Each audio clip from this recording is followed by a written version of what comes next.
मी भेटल्यावरच सांगितलं की आपके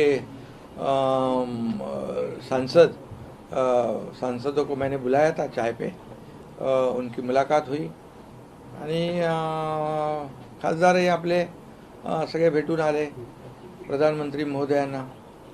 शेवटी काय त्यांना आपल्या खासदारांना देखील आपला विकास त्यांच्या मतदारसंघामध्ये करायचा आहे.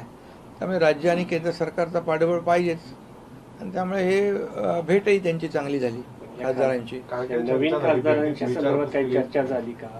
नवीन खासदार आता एनडीएत आता नवीन आणि जुने सगळे एकत्र झाले आणि एनडीएची ताकद वाढली, प्रधानमंत्री मोदीजींची ताकद वाढली. आता एक सातत्याने जंतर मंतरवर आंदोलनाच्या अनुषंगाने अमित शहांचा राजीनामा मागितला जातोय विरोधी पक्षांकडून संसदेत, त्यामुळे चर्चा होऊ शकत नाही. खरं म्हणजे संसद सुरू आहे, याच्यामध्ये जे काही चर्चा झाली पाहिजे ज्या विषयावर ती चर्चा करायला सरकार तयार आहे. सरकार तयार असताना देखील चर्चा होत नाही, हे दुर्दैव आहे. आणि मला वाटतं एक आठवडा होऊन गेला ना तुमचं अधिवेशन, 2 आठवडे होऊन गेले तरीसुद्धा ज्या पद्धतीने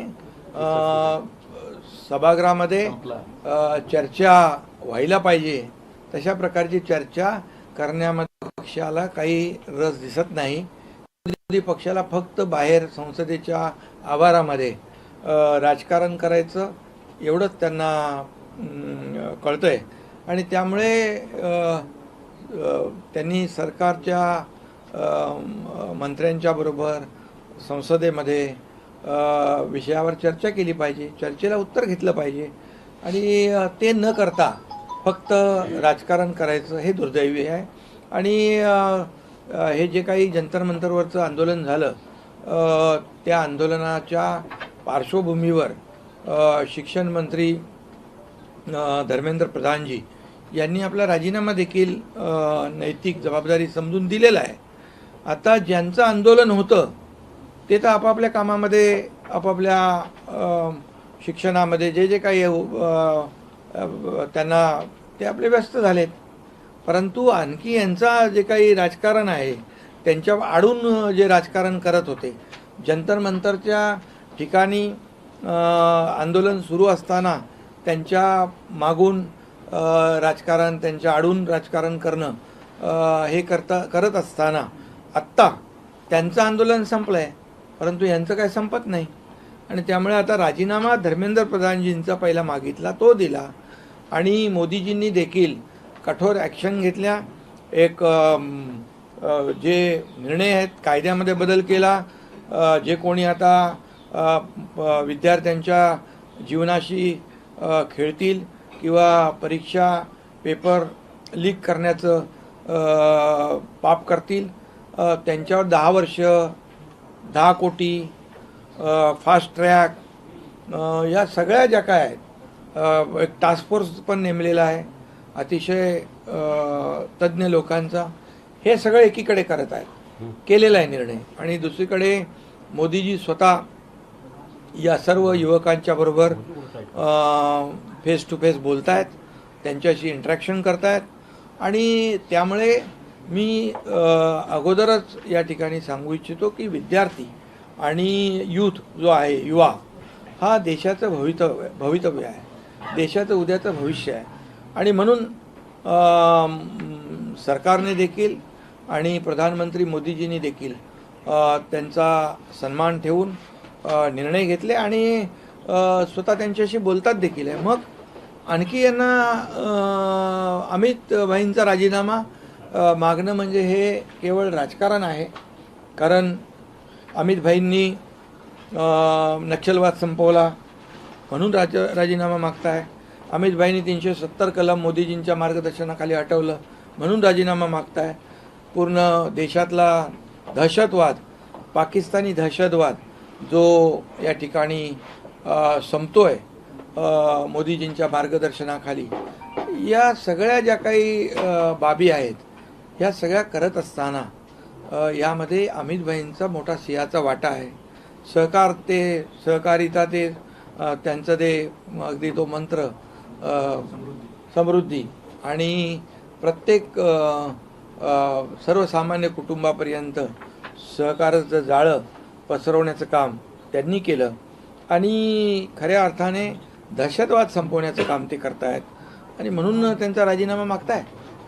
ही केवळ राजकारण आहे आणि त्यांनी खऱ्या अर्थाने सभागृहामध्ये येऊन चर्चा केली पाहिजे. मी यापूर्वी देखील म्हणालो होतो, विरोधी पक्षनेते म्हणून जो काही त्यांचा अधिकार आहे तो सभागृहामध्ये चर्चा करण्याचा, त्याचबरोबर विरोधी पक्षनेते म्हणून आंदोलन करण्याचा पण त्यांना अधिकार आहे.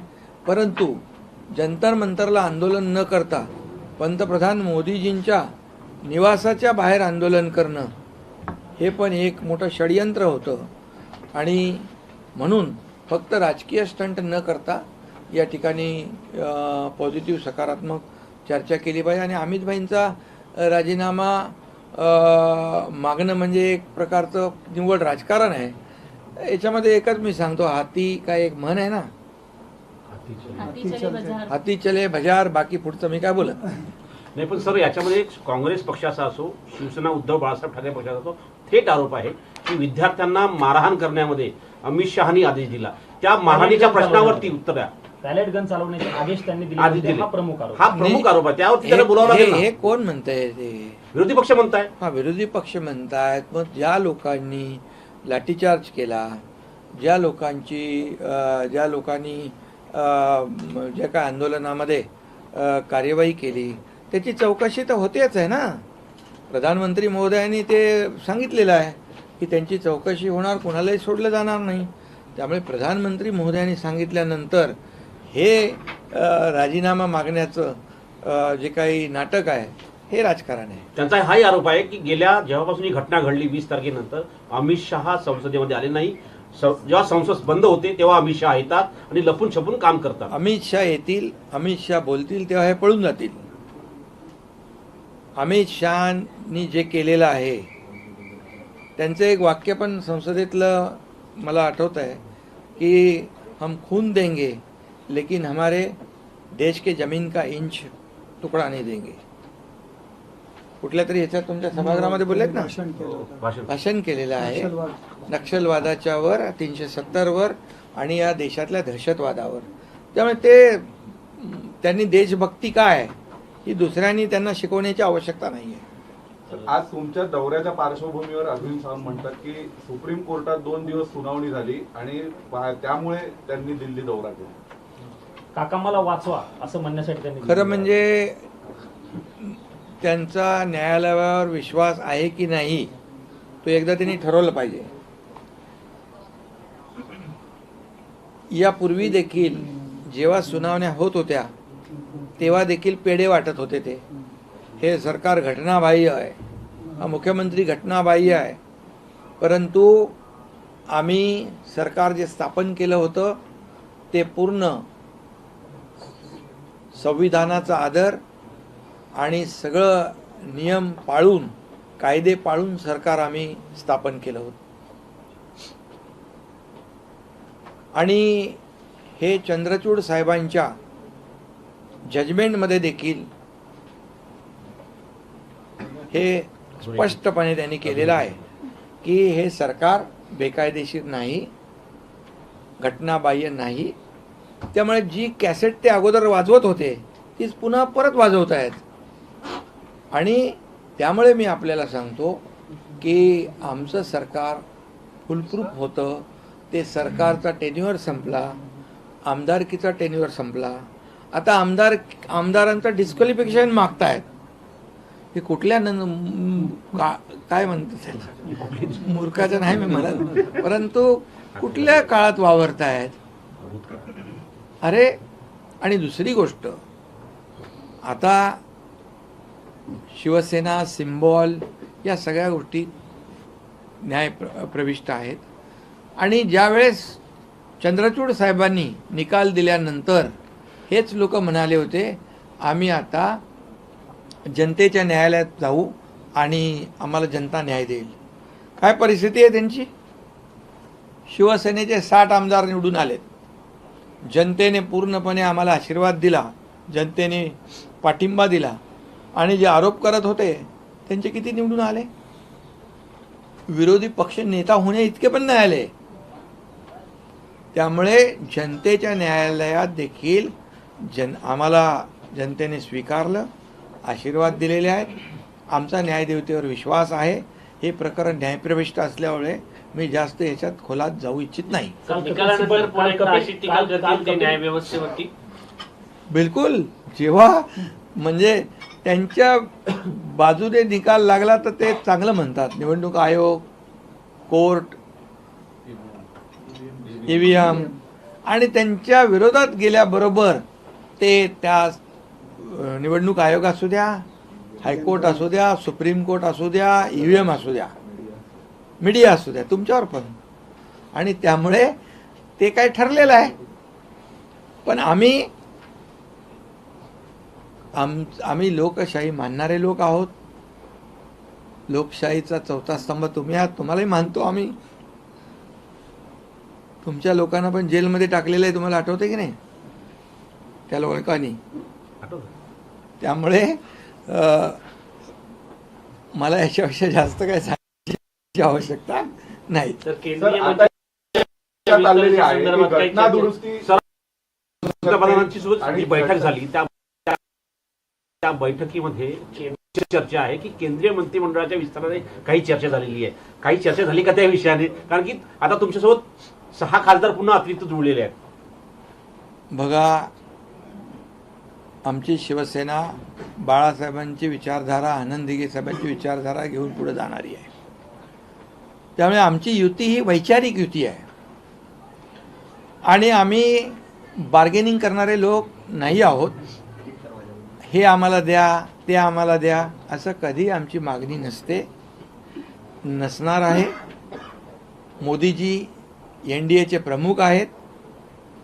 योग्य तो निर्णय घेण्याला ते सक्षम आहेत. त्यामुळे जो काही निर्णय घेतील तो देश हिताचा आणि NDAच्या हिताचा घेतील. तर डिलिमिटेशन संदर्भात घटना दुरुस्ती होऊ शकते आणि यापूर्वी सुद्धा NDA सरकारने GSTची घटना दुरुस्ती केली होती 2/3 बहुमत नसताना. आता पण अशा स्वरूपाची घटना दुरुस्ती होऊ शकते असं वाटतंय. NDA कडे येतील 2/3 खासदार. खरं म्हणजे महिला आरक्षण हे एक महत्त्वाचं जे आरक्षण आणि विधेयक याला सगळ्यांनीच मान्यता दिली पाहिजे. कारण लाडक्या बहिणी ज्या आहेत त्यांच्याशी वाद घातला की महाराष्ट्रामध्ये 2024ला काय झालं आहे आपल्याला माहीत आहे. त्यामुळे महिला आरक्षण असेल आणि आता मतदारसंघ 24, 25 लाखाचे आहेत. त्यांचं भौगोलिक क्षेत्र तुमचं किती आहे? 27 लाखाचं तुमचं. आणि भौगोलिक क्षेत्र एवढं मोठं आहे की त्यामुळे काळानुरूप हे निर्णय घ्यावे लागतात लोकशाहीमध्ये. त्यामुळे हे याच्याकडे राजकीय हेतूने न बघता एक सर्वसामान्य मतदारसंघातल्या लोकांना न्याय देण्यासाठी हा विषय महत्त्वाचा आहे. त्याला सगळ्यांनी सहकार्य केलं पाहिजे. काल मनोज जरांगे पाटील यांनी पत्रकार परिषद घेतली. ती पत्रकार परिषद तुम्ही बघितली असेल. गंभीर आरोप त्यांच्याकडनं केले गेले. तुमच्याबद्दल ते वारंवार चांगलं बोलताना यापूर्वी बघायला मिळायचे. मात्र तुम्ही डबल गेम करता, तुमचा पक्ष डबल गेम करतोय असं म्हणत पक्षावर याच्या बाबतीत मी काल माझी प्रतिक्रिया दिलेली आहे आणि त्याचा झालेला गैरसमज तोही लवकरच दूर होईल. तर तुमच्यासोबत 6 खासदार आले, विकासाच्या मुद्द्यावर 6 खासदार सोबत आले होते. त्यांच्या लोकसभा मतदारसंघामध्ये आल्यानंतर काही विकास कामं सुरू झाले हो, की नाही झाले? बिलकुल झाले. तुम्ही त्या खासदारांनाच विचारलं पाहिजे. माझ्या हेलिकॉप्टरचा थोडासा जी घटना झाली ती त्यांनी ऐकल्यानंतर मला त्यांनी मी कुठे बंगालमध्ये शपथविधीला असताना विचारलं त्यांनी मला. त्यामुळे अशा या सगळ्या जे काही भेटल्यानंतर फक्तच राजकीय चर्चा होते असं नाही, पारिवारिक चर्चा देखील. हेच तर त्यांचं म्हणजे मोठेपण आहे मोदीजींचं. सर, साधारणतः ज्या पद्धतीने चर्चा सुरू आहे की एक तर महाराष्ट्रामध्ये महायुतीचं सरकार आहे. महायुतीचं सरकार असल्यानंतरही नाशिकमध्ये कुंभमेळा आहे, ठाण्यामध्ये अनेक घडामोडी घडत आहेत. एक मोठा प्रश्न सगळ्यांसमोर आहे गड्ड्यांचा. अनेक गड्डे जे आहेत ते अजूनही भरले जात नाही, त्याच्यावरून सरकारवर जोरदार टीका होत आहे. तुम्हाला मी वस्तुस्थिती सांगतो. मुंबई ही आपली म्हणजे आर्थिक राजधानी आहे आणि मुंबई जागतिक शहर आहे. सर्व जगभरातले लोक येतात. मला सांगायला आनंद नाही मी म्हणणार, पण समाधान आहे की यावर्षी आपण जर माहिती घेतली तर कॉन्क्रिटायझेशनमुळे जे दरवर्षी पावसाळ्यामध्ये खड्ड्यामध्ये होणारे अपघात त्याची संख्या तुम्ही बघा आणि खड्ड्यांची संख्या बघा, त्यांचं प्रमाण बघा, तुम्हाला त्याच्यामध्ये खूप तफावत आढळलेलं. 100% काम झालं असं म्हणणार नाही, परंतु पुढच्या 1-1.5 वर्षामध्ये 100% मुंबई खड्डेमुक्त होईल. ठाणे शहरामध्ये देखील आपल्याला मी सांगू इच्छितो की ठाण्यामध्ये देखील मोठ्या प्रमाणावर रस्त्यांची कामं सुरू आहेत. MMRमध्ये देखील रस्ते सुस्थितीत आणण्याचं काम या ठिकाणी त्या महापालिका करतायत. त्यांना नगर विकास विभागाच्या माध्यमातून देखील मी स्वतः मदत करतोय. त्यामुळे खड्डेमुक्त शहर हे होणं ही आमची जबाबदारी आहे. करणं आमची नाशिकमध्ये जबाबदारी 7 मृत्यू झाले सर. आणि नाशिकच्या याच्या दृष्टिकोनातून दुर्दैवी आहे. देशाचं लक्ष लागलंय कुंभमेळ्यामुळे. कुंभमेळा नाही, अपघातामध्ये मृत्यू होणे ही दुर्दैवी बाब आहे आणि यासाठी त्याची चौकशी लागलेली आहे आणि त्या चौकशीमध्ये जे कोणी दोषी आढळतील त्यांच्यावर कारवाई होईल. परंतु दुर्दैवाने ज्यांचा मृत्यू झालेला आहे ही अतिशय आमच्यासाठी वेदनादायी बाब आहे. महाराष्ट्रातील शेतकरी कर्जमाफीवरती आता सीएम देखील बोलले. इतका गोंधळ का निर्माण झाला? जून अखेरीपर्यंत दिली जाणार होती पूर्णपणे, नंतर आता जुलै संपल्यानंतर नाही, आज दिले ना. आता सुरू झाले, पैसे खात्यामध्ये वाटप सुरू केले. जवळपास 5,000 कोटीच्या वरती आपण शेतकऱ्यांना वाटप आजपासून सुरू झालेलं आहे आणि जवळपास 56 लाख शेतकऱ्यांना कर्ज माफी होणार आहे. आणि आता तर आपण पहिले 2 लाखापर्यंतची कर्जमाफी करतोय. त्यानंतर दुसऱ्या हप्त्यामध्ये इन्सेंटिव्ह जो आहे तोही आपण प्रोत्साहन जो हप्ता आहे तोही देणार आहोत. त्यामुळे शेतकऱ्यांच्या पाठीशी सरकार उभा आहे. हे सरकार शेतकऱ्यांचं आहे, बळीराजाचं आहे. आणि मी नेहमी सांगतो की सरकारच्या तिजोरीवर पहिला अधिकार कुणाचा आहे तर बळीराजाचा आहे. आणि म्हणूनच मी मुख्यमंत्री असताना किंवा आता देवेंद्रजी आहेत तेव्हाही शेतकऱ्यांसाठी मदत करताना कधी आम्ही हात आकडता घेणार नाही. कारण जसं केंद्राचे 6,000 रुपये शेतकऱ्यांना दरवर्षी दिले जात होते, तसे आम्ही राज्य सरकारने देखील 6,000 रुपये देण्याचा निर्णय घेतला आणि तोही सुरू आहे.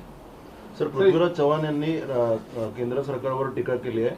शिक्षण मंत्री हे प्रल्हाद जोशी तात्पुरते आहेत, मात्र त्यांच्यानंतरही कोणताही असा सक्षम मंत्री नाही आहे कॅबिनेटमध्ये की त्यांच्याकडे शिक्षण मंत्रालय दिलं जावं असं त्यांनी म्हटलं. नाही, जाऊ दे, आता मला त्यांच्यावर काही टीका करायची नाही आहे. परंतु मी सांगतो तुम्हाला, प्रधानमंत्री मोदी साहेब आणि त्यांचं मंत्रिमंडळ